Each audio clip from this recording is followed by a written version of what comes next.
Migs Malino may nakakawindang na balita sa Mamigs fans.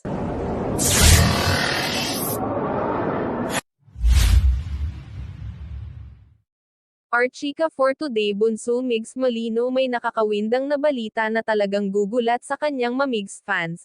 Ano-ano nga kaya ito? Ating alamin. Isa si Migs Malino sa hinahangaan ngayon ng lahat, dahil sa pagiging mabuting tao nito na handang tumulong sa mga nangangailangan. Marami ng tao ang nabigyan ng tulong ni Bunso Migs Malino at makikita natin ito sa mga vlogs sa kanyang YouTube channel.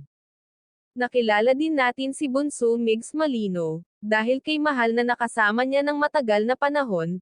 Nakita din natin kung gaano katotoo ang nararamdaman ni Migs Malino kay Mahal, at isa sa mga naging taga-suporta nila ay si Nanay Belen. Kahit wala na si Mahal sa piling nila Nanay Belen, gusto pa din nitong pahalagahan ang unang tao na tumanggap at nagmahal sa kanyang anak gaya na lamang ni Mahal, dahil sa ito lamang ang bukod tanging babae na pinakitaan si Migs ng mabuting asal. Sa ngayon ay aming napag-alaman na may blessing si Bunso Migs Malino na natanggap sa kanyang buhay, ngunit ayaw pa niya itong ipaalam sa kahit na sino maliban sa kanyang pamilya. This is Archika for today. Don't forget to like, share, comments, subscribe, and click the notification bell for more celebrity updates. Thanks for watching.